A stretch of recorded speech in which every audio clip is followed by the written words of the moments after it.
ओम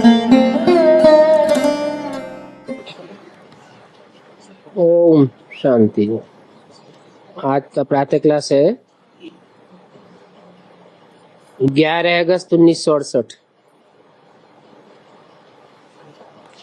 रूहानी बाप बैठ समझाते हैं।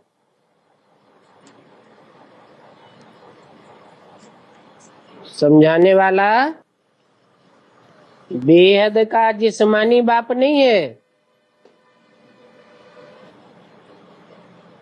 समझाने वाला रूहानी बाप है और बेहद का बाप भी है।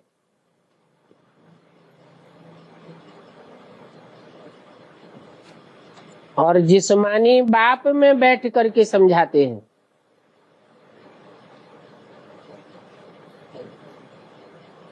इस रूहानी बाप का नाम क्या है?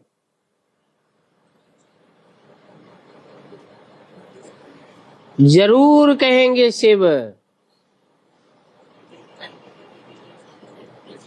उनकी बिंदी का ही नाम शिव है। वो नाम कभी बदलता नहीं है। और सबके नाम शरीरों के ऊपर होते हैं।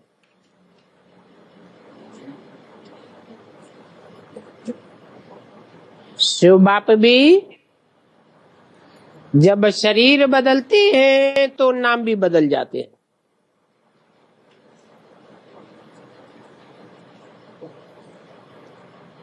वो सभी का रूहानी बाप है।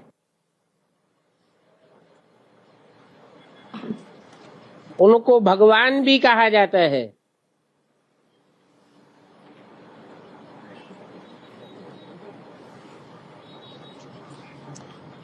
इनको नहीं,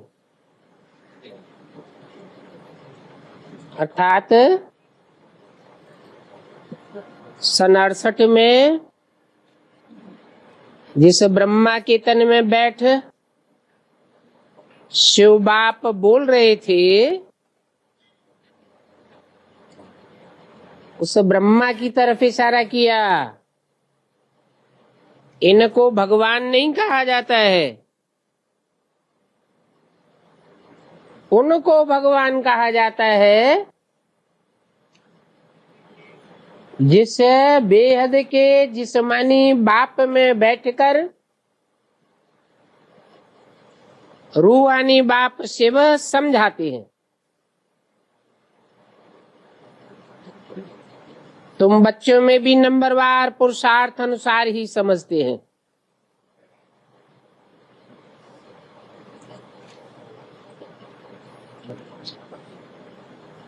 क्योंकि बच्चे नंबरवार आत्माभिमानी हैं, नंबरवार देह अभिमानी हैं। जितना आत्माभिमानी होकर रहते हैं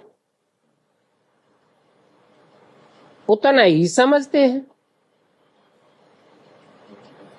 ये जो आकाशवाणी कहते हैं, अभी आकाशवाणी किसकी निकलती है?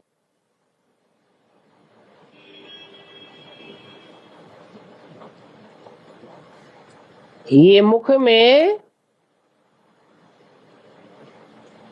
जो पोलार है वहां से आकाशवाणी निकलती है। पोलार को आकाश कहा जाता है ना।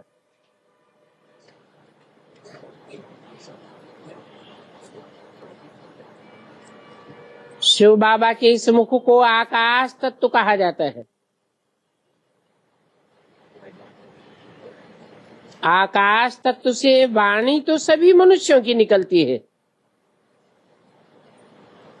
जो भी आत्माएं हैं अपने बाप को भूल गई है। भूल जाने के कारण अनेक प्रकार से गायन करते हैं, परंतु जानते कुछ भी नहीं है। और गायन भी यहाँ इसी षष्ठी पर करते हैं।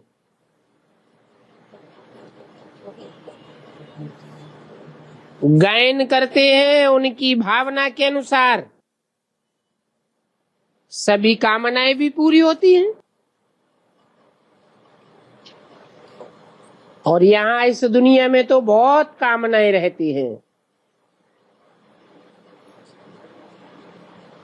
बरसात नहीं पड़ती है तो यज्ञ रचते हैं। कामना रहती है जल्दी से बरसात हो जाए।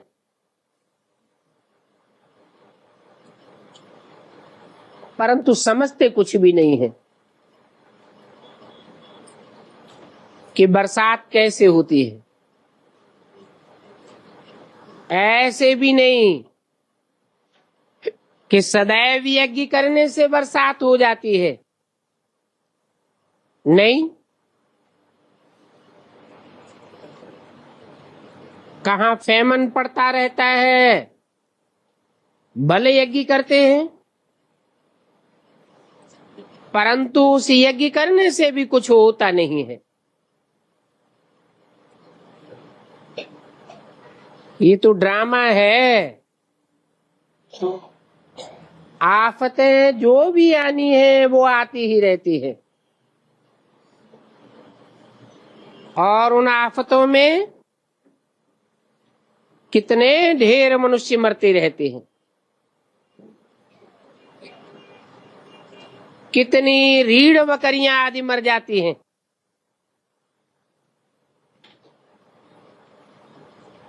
तो देखो मनुष्य कितने दुखी हो पड़ते हैं।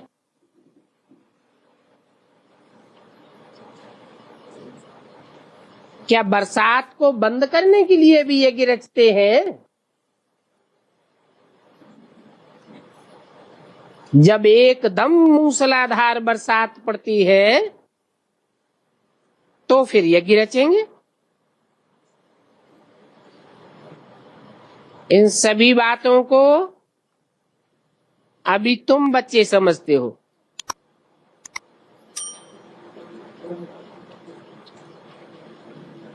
और तो कोई जान नहीं सकते।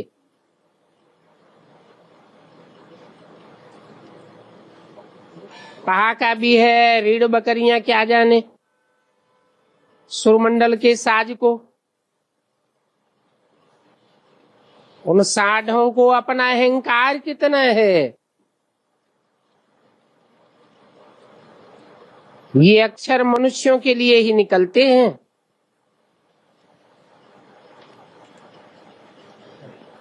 जिनमें सांडे मिसल अहंकार भरा है। बंदरों के मिसल गुरुर गुरुर करते रहते हैं। ये बाप खुद बैठ समझाते हैं। महिमा भी बहुत करते हैं और फिर गालियां भी बहुत देते हैं।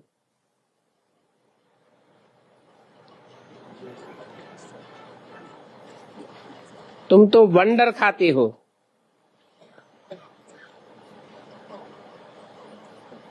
बाबा की ग्लानि कब से शुरू हुई? जब से रावण राज्य शुरू हुआ, विकार में गए, तब से ग्लानि शुरू हुई। ये गीता है मुख्य शास्त्र।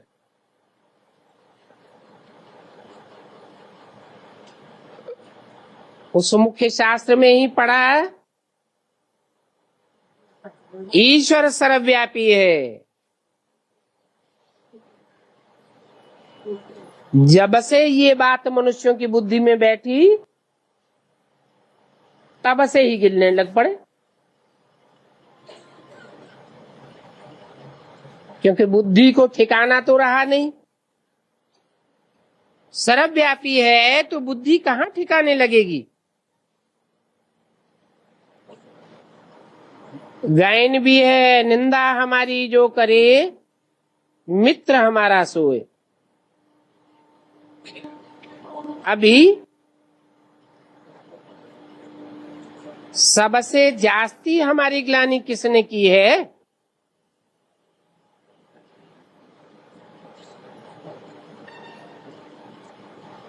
अभी माने कब? है? संगम युग में, संगम युग में सबसे जास्ती हमारी ग्लानि किसने की है?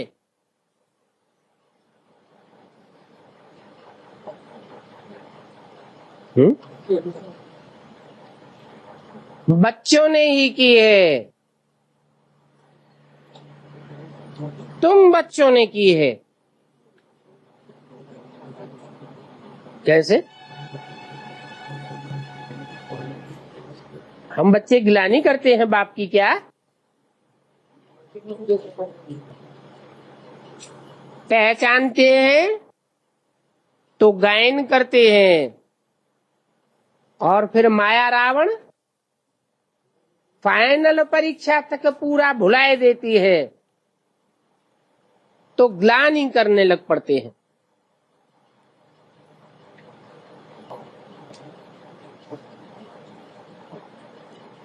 अभी फिर मित्र भी तुम बच्चे ही बने हो।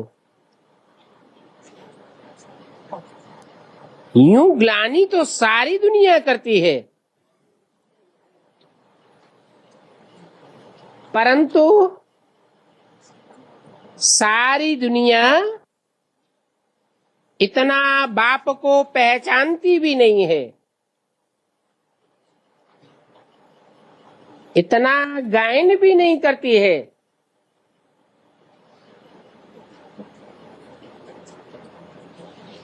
तो ग्लानि करने वालों में भी नंबर 1 तुम हो। फिर तुम ही मित्र अर्थात बच्चे बनते हो। तो देखो वंडरफुल बात है, जो ग्लानि करते हैं वो ही मित्र बन जाते हैं। सबसे नजदीक वाले मित्र हैं मेरे बच्चे।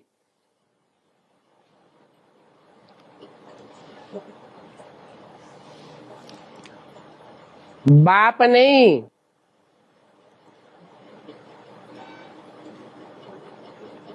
मित्र सबसे जास्ती बच्चे हैं। बेहद का बाप कहते हैं, हमारी निंदा तुम बच्चों ने ही की है। कौन से बच्चे? जो हमारे बहुत नजदीक थे।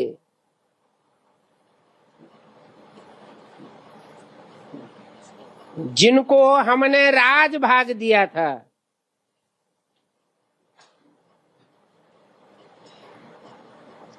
गीता भी तुम पढ़े हो, और गीता पढ़ करके सर्वव्यापी समझ ग्लानि भी तुमने की है। तो तुम ही मित्र ठहरे। तुम अपकार भी करते हो।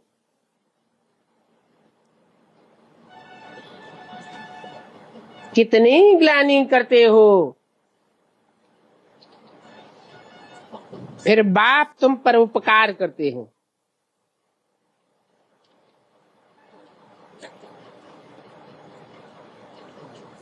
बाप कहेंगे ये बच्चे ही मेरे मित्र हैं। उसमें भी नंबरवार नजदीक वाले सबसे अपकारी बने। देखो कैसा वंडरफुल ड्रामा बना हुआ है।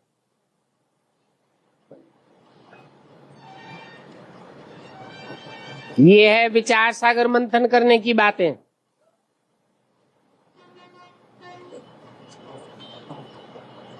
विचार सागर मंथन का भी कितना अर्थ निकालते हैं। कोई समझ भी नहीं सकता। बाप कहते हैं तुम ही हमको ग्लानि देते हो, गाली देते हो, निंदा करते आए हो, और अभी देखो मैं तुम पर कितना उपकार करता हूं।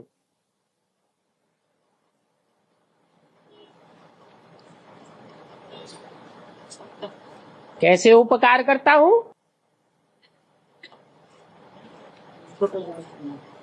तुम बच्चों की बुद्धि को एक बाप की स्मृति का ठिकाना देता हूं। ऊंचते ऊंचे एक बाप का परिचय देता हूं, तो तुम बच्चों की बुद्धि को एक ठिकाना मिल जाता है। बुद्धि ठिकाने लग जाने से तुम एकाग्र हो जाते हो। एकाग्र होने से तुम अव्यभिचारी बन जाते हो। पवित्रता की पावर आने से तुम्हारे सारे पाप भस्म हो जाते हैं।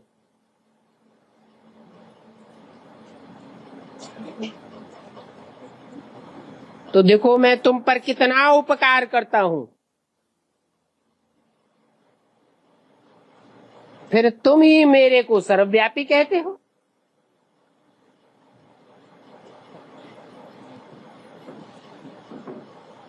गायन भी है, यदा यदा हि धर्मस्य ग्लानिर्भवति भारत।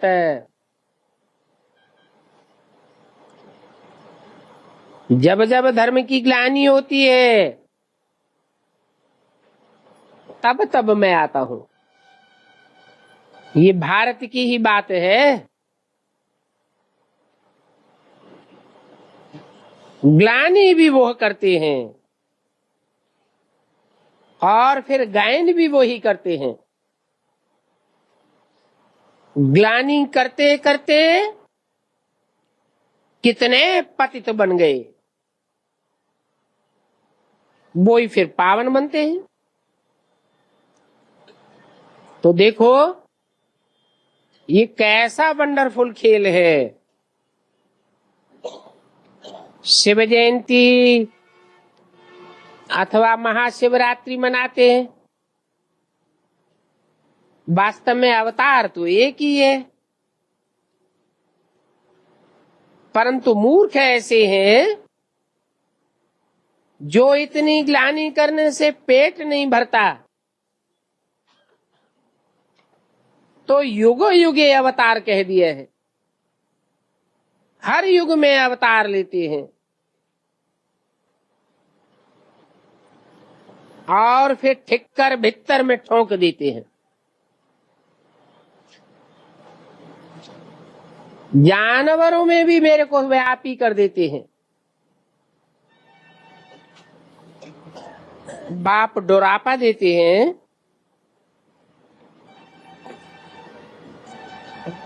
गीता पाठी पहला श्लोक पढ़ते हैं, यदा यदा हि धर्मस्य। परंतु ये किसने कहा?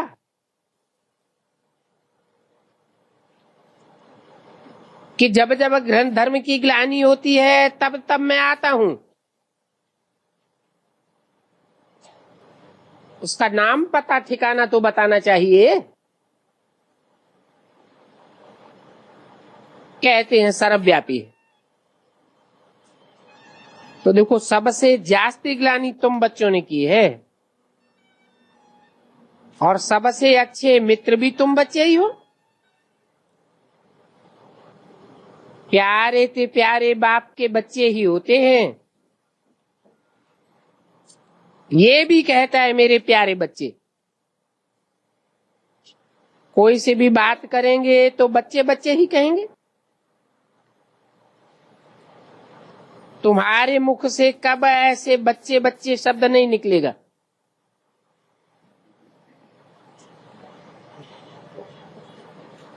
बाप की तो दृष्टि पक्की हो गई कि सभी आत्माएं हमारे बच्चे हैं, और तुम में से एक भी ऐसा नहीं होगा जिसके मुख से बच्चे बच्चे अक्षर निकलता हो। ये तो जानते हैं कोई बच्चा किस मर्तबे वाला है, कोई क्या है। हैं तो सभी आत्माएं। ये भी ड्रामा बना हुआ है। कोई हर्ष अथवा शोक की बात नहीं है। सभी हमारे बच्चे हैं। कोई ने मेहतर का शरीर धारण किया है, उनको भी बच्चे बच्चे कहने की टेव पड़ गई है, क्योंकि बाबा की नजर में तो सभी आत्माएं ही आत्माएं हैं। फिर उनमें भी कोई बहुत गरीब है, और बाप को तो बहुत गरीब ही अच्छे लगते हैं,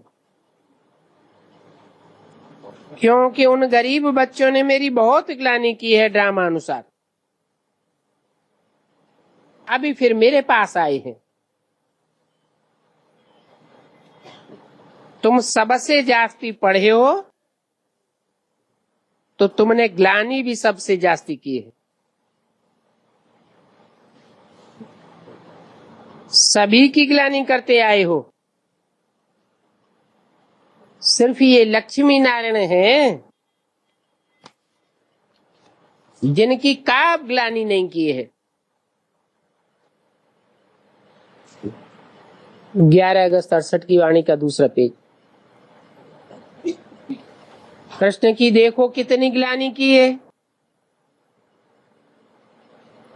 वंडरफुल बात है। कृष्ण बचपन का नाम। बचपन में तो महात्मा होता है, तो कृष्ण की ग्लानि करते हैं और नारायण की कोई ग्लानि नहीं।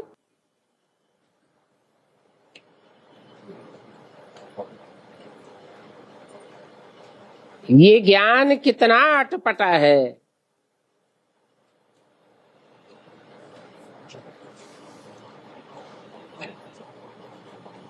क्या कारण हुआ है कि कृष्ण बचपन का नाम, छोटेपन में कृष्ण, बड़ा हो जाता है तो नारायण।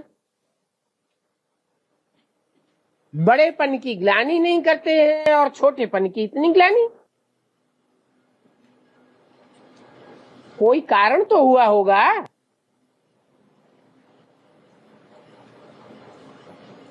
क्या कारण हुआ? अरे कहाँ की बात है? बचपन की बात है, वो तो है, लेकिन बचपने पुरुषार्थ की बात है, संगम युग की बात है। संगम युग में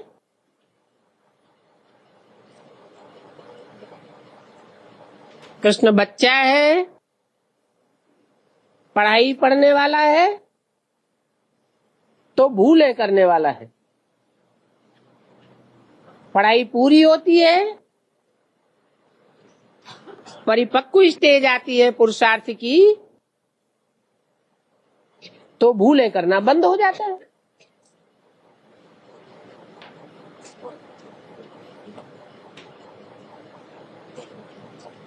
ऐसी ऐसी गुह्य बातें जो भेड़ बकरियां हैं वो थोड़े ही समझेंगी।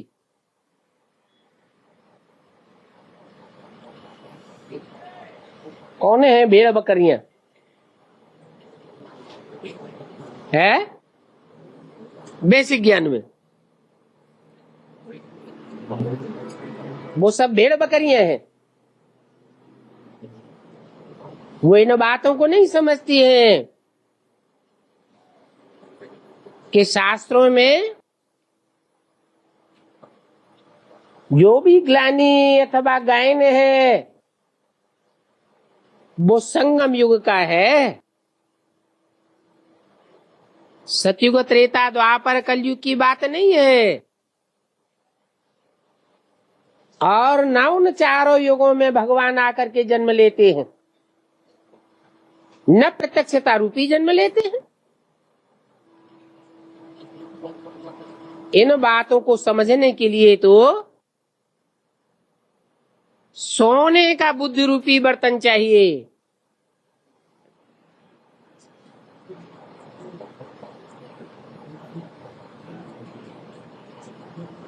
वो तो याद की यात्रा से ही सतो प्रधान बन सकता है। याद की यात्रा है नहीं।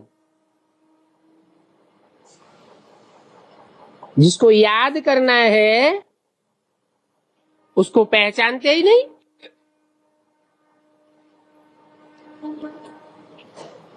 नाम रूप गुण धाम जानते ही नहीं।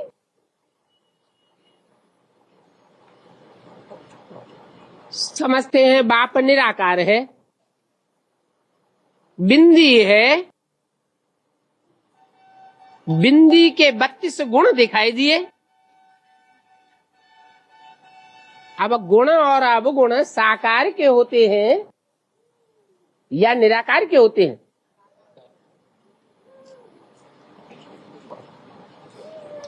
इतनी भी बुद्धि नहीं है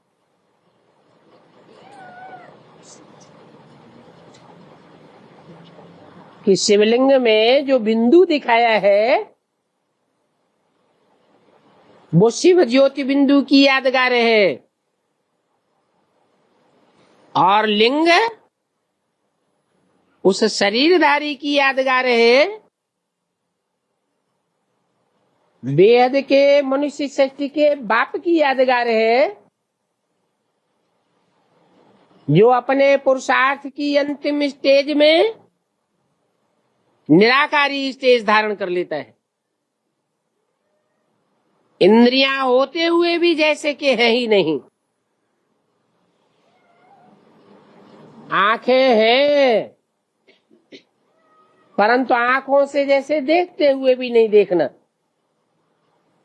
कान है परंतु कानों से जैसे ग्लानि को सुनते हुए भी नहीं सुनना।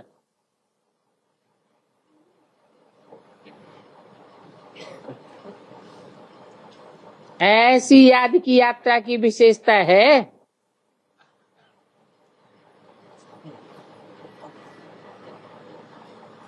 कोई कोई तो ऐसे हैं जो यहाँ बाप के सामने बैठे भी पुरुषार्थ याद का थोड़ा ही करते हैं।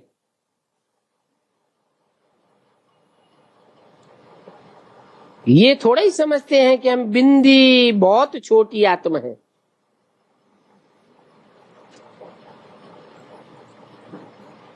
याद तो छोटी सी आत्मा को ही करना है ना। ये बुद्धि में कोई कोई को आता भी नहीं है कि हम आत्मा अति सूक्ष्म स्टार हैं। हम आत्माओं का बाप ज्योति बिंदु भी अति सूक्ष्म स्टार है। वो हमारा बाप भी है, टीचर भी है। टीचर बनकर हमको समझाते भी हैं। तो ये बातें बुद्धि में आना असंभव हो जाती हैं। बाबा बाबा कहते तो रहते हैं। ये भी गायन है, दुख में सुमिरन सब करें। भगवान वाच भी है, दुख में सभी याद करते हैं, सुख में कोई याद नहीं करता।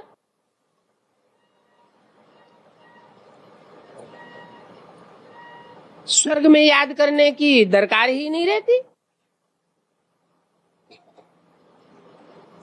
यहाँ इस दुनिया में तो कितनी दुख, कितनी आफतें आदि आती हैं। याद करते रहते हैं, हे भगवान रहम करो, कृपा करो। अभी भी बच्चे बनते हैं तो लिखते हैं बाबा कृपा करो, शक्ति दो, रहम करो। बाबा लिख देते हैं, शक्ति तो आप ही योग बल से मिलेगी। चाहे जितनी शक्ति ले लो, अपने पर कृपा, अपने पर रहम अपने आप ही करो ना। मांगने की इसमें क्या बात है? अपने आप अपने को राज तिलक दो। मैं तो युक्ति बताता हूं कि कैसे अपने आप को राज तिलक दे सकते हो। टीचर तो पढ़ने की युक्ति बताते हैं ना, स्टूडेंट का काम है पढ़ना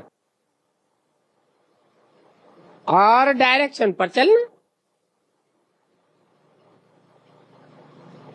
टीचर को कोई गुरु थोड़ा ही कहा जाता है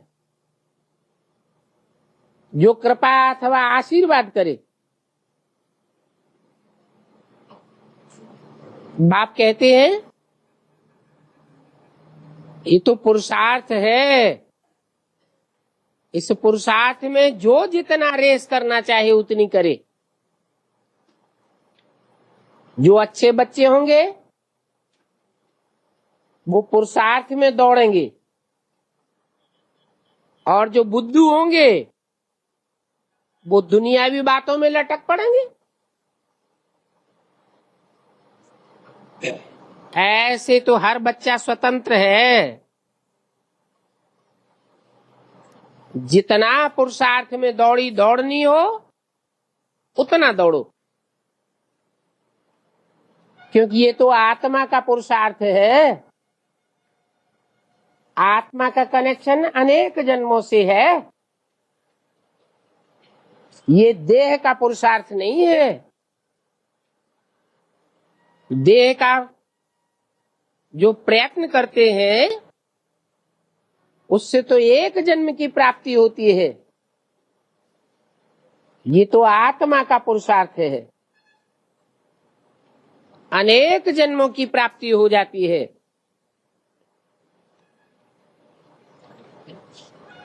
याद की यात्रा की दौड़ है।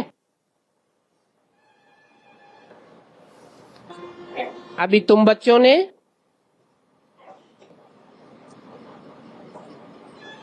दौड़ी पहनते पहनते बहन भाई का भी नाता तोड़ दिया। बहन भाई का नाता भी छूट गया। कौन सा नाता बन गया? अगर पति पत्नी भी है तो आपस में बहन भाई भी नहीं है, ब्रह्मा कुमार कुमारी भी नहीं है, क्या है? भाई भाई हैं। भाई भाई तो स्वतंत्र होते हैं, भाई भाई समझो, परंतु फिर भी क्रिमिनलाई छूटती नहीं है। वो क्रिमिनलाई अपना काम करती रहती है। इस समय इस कलयुगी दुनिया में सभी मनुष्यों के अंग क्रिमिनल हैं। किसी को लात मारी, ठूंसा मारा तो अंग क्रिमिनल हुआ ना। एक एक अंग क्रिमिनल है। वहां नई दुनिया स्वर्ग में तो कोई भी अंग क्रिमिनल नहीं होगा, कोई को चोट नहीं मारेंगे। यहां तो हर एक अंग से क्रिमिनल काम करते रहते हैं। अब बताओ सबसे जास्ती क्रिमिनल अंग कौन सा है? कहेंगे आंख। विकार की आस पूरी नहीं हुई तो फिर हाथ चलाने लग पड़ते हैं। परंतु कहेंगे पहले पहले है आंख। तब सूरदास की कहानी भी है, वो एक कहानी लिख दी है, समझ कुछ भी नहीं। अब कोई सोचे सर्प को पकड़ करके कैसे चढ़ेगा,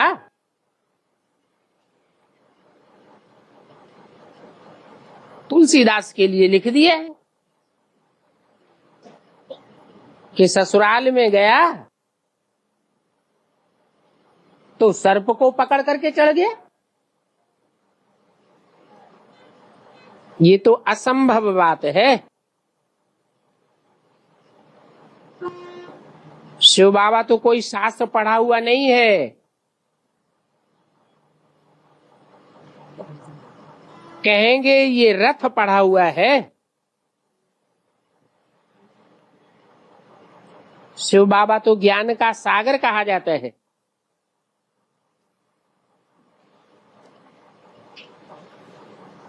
कहेंगे ज्ञानी तो सन्यासी है। ये फिर उनको ज्ञान सागर क्यों कहते हैं? ये बात तुम समझते हो। क्या समझते हो? कि शिव बाबा कोई थोड़े ही पुस्तक उठाता है। फिर ये कागज की पुस्तक कौन उठाता है? हैं?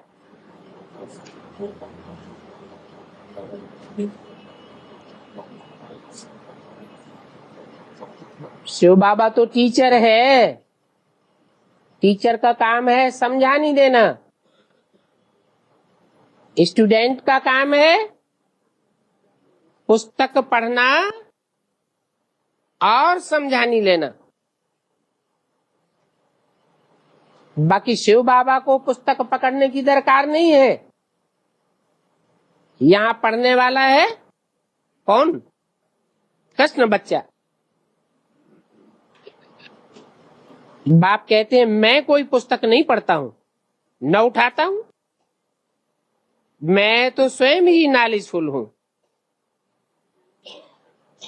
और मैं सारी मनुष्य सृष्टि का बीज रूप हूं। ये सृष्टि रूपी झाड़ है ना, उनका रचयिता है बाप बीज।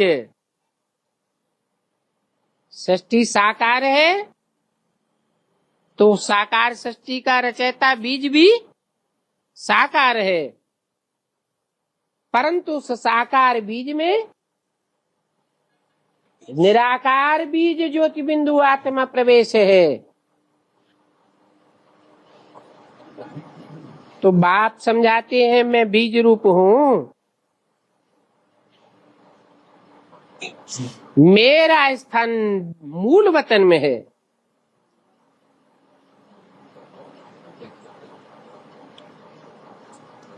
अभी मैं इस शरीर में विराजमान होता हूं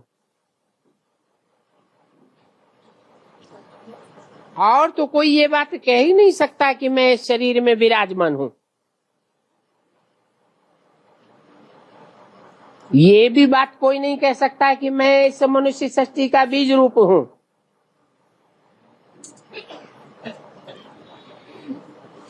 न कोई कह सकता है कि मैं परमपिता परमात्मा हूं। कोई भी नहीं कह सकेंगे। सेंसिबल कोई अच्छा बच्चा हो, उनको कोई कहे ईश्वर सर्वव्यापी है तो झट पूछेगा तुम भी ईश्वर हो क्या?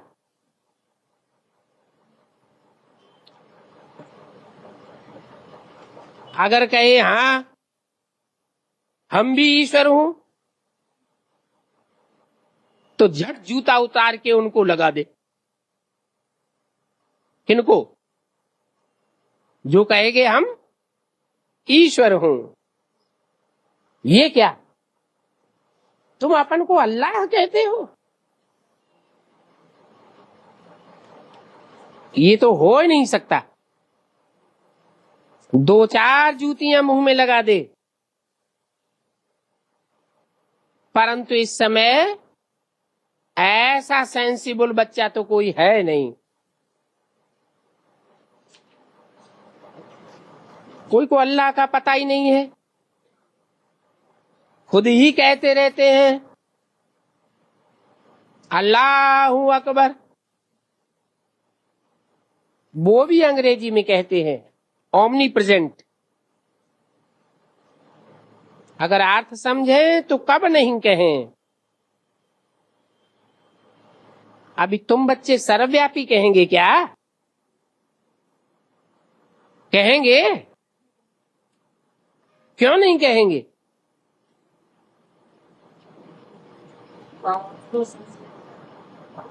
इसलिए नहीं कहेंगे कि तुम्हारी बुद्धि को एक ठिकाना मिल गया है। तुम एक व्यापी पक्का समझते हो।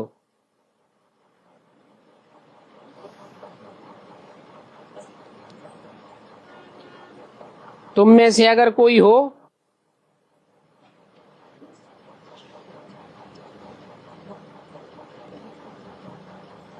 कि कहे हम सर्वव्यापी हैं,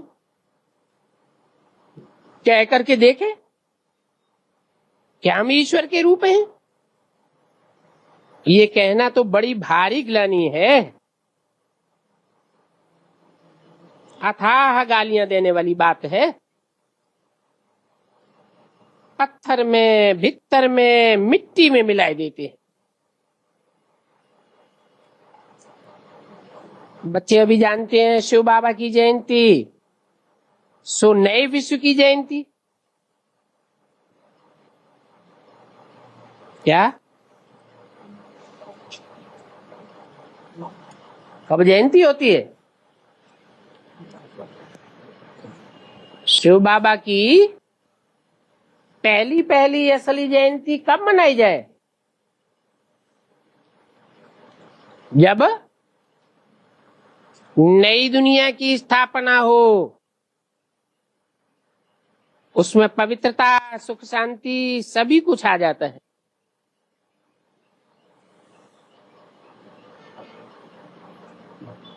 शिव बाप है,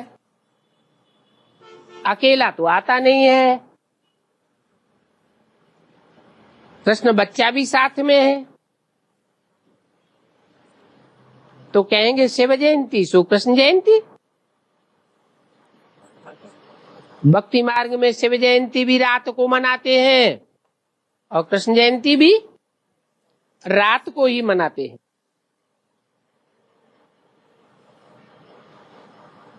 तो कहेंगे शिव जयंती सो दशहरा जयंती, दीपमाला जयंती सो स्वर्ग जयंती। उसमें सभी जयंतियां आ जाती हैं।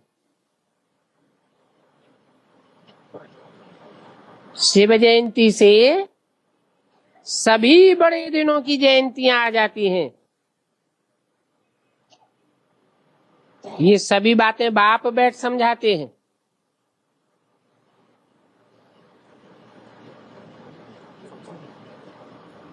दस विकारों का हरण किया,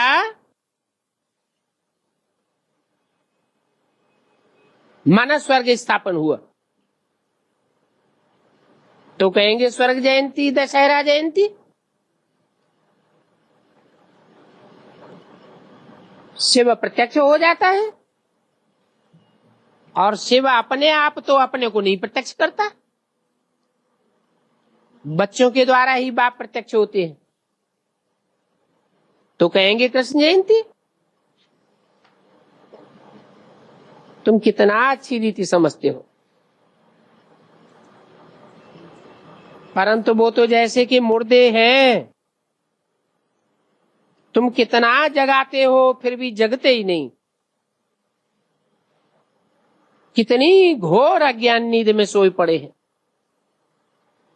भक्ति को कहा जाता है अज्ञान। अज्ञान में सीढ़ी नीचे ही उतरते जाते हैं। ज्ञान से होती है सदगति,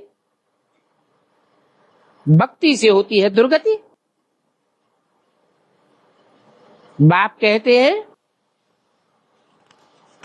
मैं आकर के सर्व की सदगति करता हूं।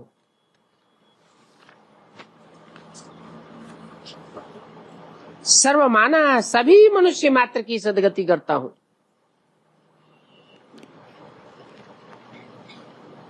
1168 की वाणी का 3रा पेज। तो स्वर्ग और नरक का राज तुम बच्चे समझते हो,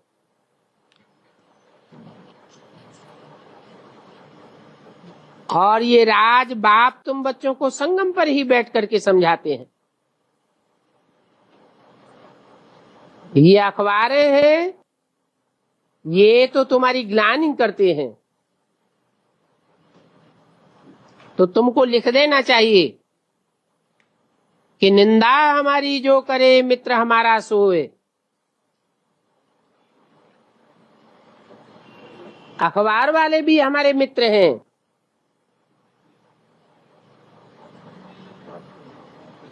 ठाकुर से कहना चाहिए, नहीं तो बच्चे डर जाते हैं।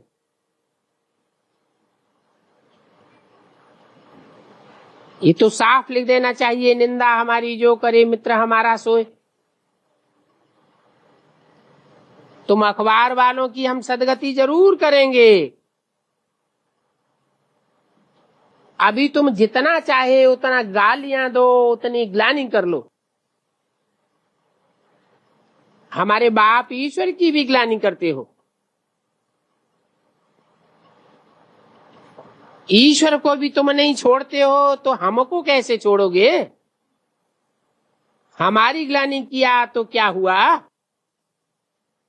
हम तुम्हारी सदगति जरूर करेंगे। अगर नहीं चाहेंगे तो भी हम नाक पकड़ करके तुमको सदगति में ले जाएंगे। ऐसा कहने में डरने की तो कोई बात ही नहीं। जो कुछ करते हैं कल पहले भी किया है। बाप आकर के सर्व की सदगति करेंगे। बोलो, तुमने हमारे बाप को बहुत बहुत गाली दी है, तो भी बाप सभी की सदगति जरूर करेंगे। हम प्रजापिता ब्रह्मा कुमार कुमारियां तुम जैसों की भी सदगति जरूर करेंगे। अच्छी तरह से फटकार लगाना चाहिए। अबलाओं पर अत्याचार तो कल्प पहले भी हुआ था। अखबार वाले ग्लानि करते हैं तो अबलाएं बंधन में आ जाती हैं। तो उनको याद दिलाना चाहिए कि द्रौपदी जैसी अबलाओं पर पहले भी अत्याचार हुए थे। बच्चे ये बातें बताना भूल जाते हैं। बाप कहते हैं, बेहद के बच्चे तुम सभी हमारी ग्लानि करते हो, फिर भी कहते हैं सबसे प्यारे मित्र मेरे बच्चे ही लगते हैं। क्योंकि बच्चे तो फूल होते हैं। बच्चों को ही चुम्बन करते हैं, माथे पर चढ़ाते हैं। माँ बाप उनकी कितनी सेवा करते हैं। बाबा भी तुम बच्चों की सेवा करते थे ना। अभी तुम बच्चों को ये नॉलेज मिलती है जो तुम साथ ले जाते हो। जो नहीं लेते हैं उनका ड्रामा में जो पार्ट है वो ही बजावेंगे। जो नॉलेज नहीं लेते हैं उनका ड्रामा में क्या पार्ट होगा, क्या पार्ट बजावेंगे। नॉलेज नहीं लेते हैं तो दूसरे धर्मों में कन्वर्ट हो जाएंगे। भारत और भारतवासियों को धोखा दे जाएंगे। अभी तो तुम सब हिसाब किताब चुकतू करके घर चले जाते हो।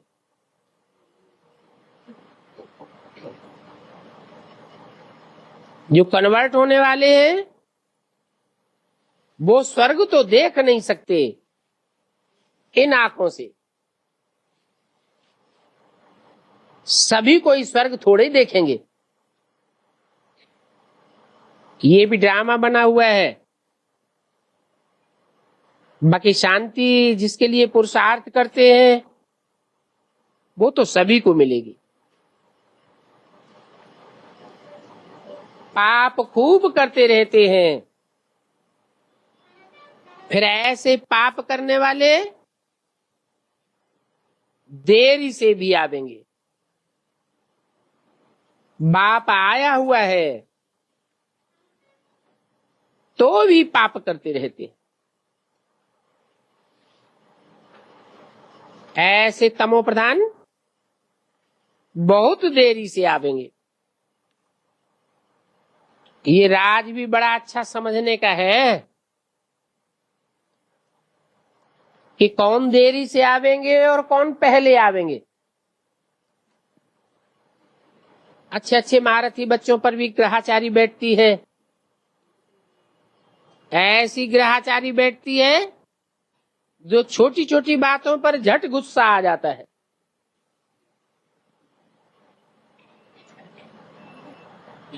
फिर चिट्ठी भी नहीं लिखते हैं। बाबा भी कहते हैं इनकी मुरली बंद कर दो।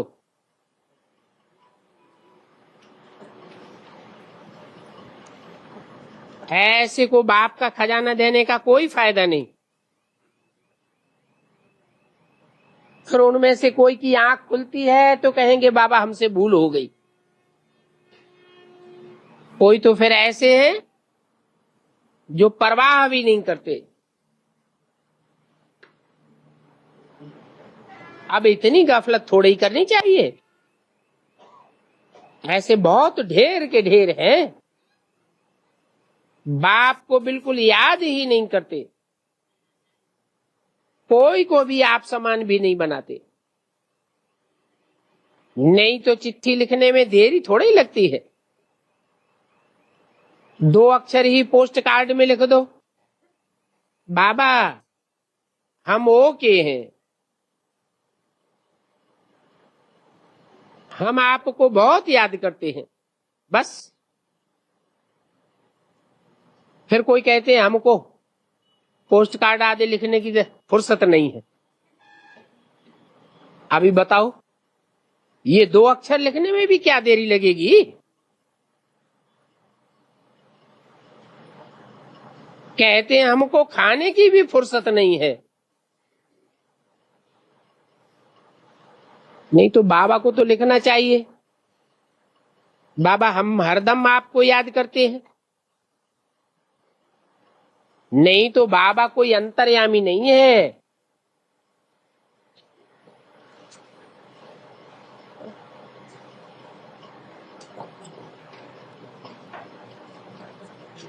बाबा अंतर्यामी नहीं है कि बाप अंतर्यामी नहीं है।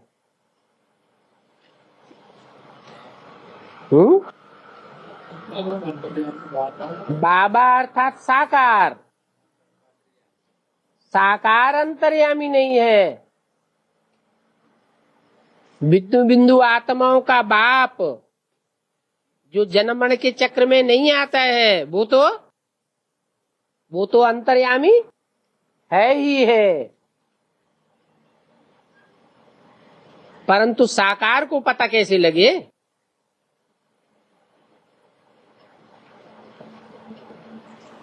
चिट्ठी लिखेंगे तो समझेंगे बच्चे याद करते हैं, बाकी फुर्सत ही नहीं हो ये तो हो नहीं सकता। पानी पीने की फुर्सत है, 2 अक्षर लिखने में तो पानी भी टाइम में पिया जाता है। यहां तो बाप कहते हैं सिर्फ 2 अक्षर लिखो, ओके, सिर्फ लिख दो आई एम ओके, बस। ओ के माने ही बाप की याद में हो। याद से याद मिलती भी है। कई तो फिर ऐसे भी है जो सभी का नाम लिख देते हैं, बाबा फलाने की फलाने की फलाने फलाने की याद प्यार। समझते हैं ये भी हमारे मित्र संबंधी यादें हैं ना, तो सभी का नाम ठोक देते हैं।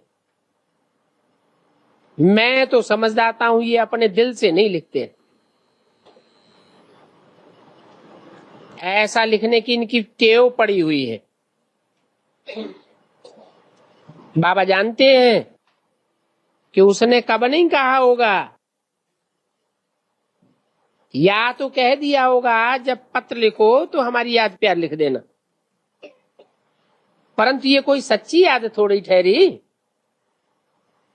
याद में तो सच्चाई बहुत चाहिए, यहां झूठ तो चल नहीं सकता। अंदर में दिल खाती रहेगी।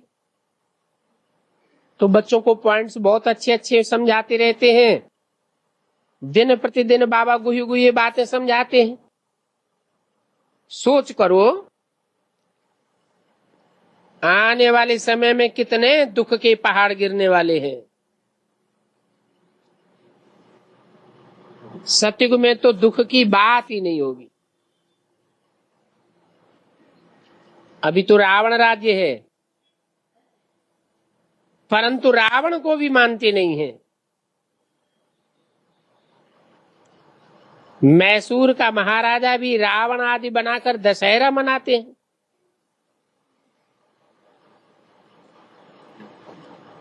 उस शहर का नाम ही रख दिया है मैसूर।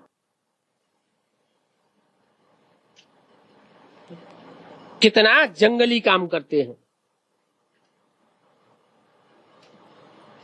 यादगार कहाँ की है?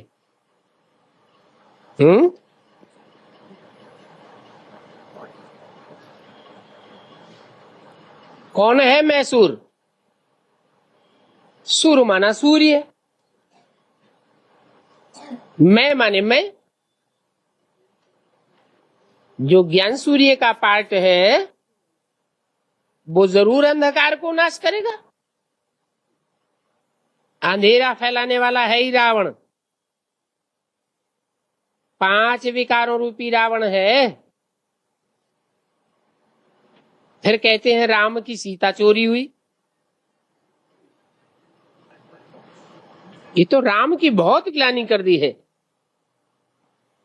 राम को भगवान कहते हैं, फिर वो तो सर्वशक्तिवान ठहरा, फिर उनकी सीता कैसे चोरी हो सकती है? बाप कहते हैं ये भी अंधश्रद्धा है। ये सब बंदर मिसल हैं। जानवरों में बंदर सभी से गंदे होते हैं। पैदाइश तो विकार से ही होती है, विविचार से ही होती है, परंतु सतयुग में ये 5 विकार नहीं होते हैं। अगर वहां भी ये 5 विकार हो तो उसे विशियस वर्ल्ड कहना पड़े। ये तो समझ की बात है, इसमें डरने की कोई बात नहीं है। समझाना चाहिए आदि सनातन देवी देवता धर्म किसने स्थापन किया, कोई को याद भी नहीं है। तुम याद दिला सकते हो? सबसे बड़ा झूठ है सर्वव्यापी का।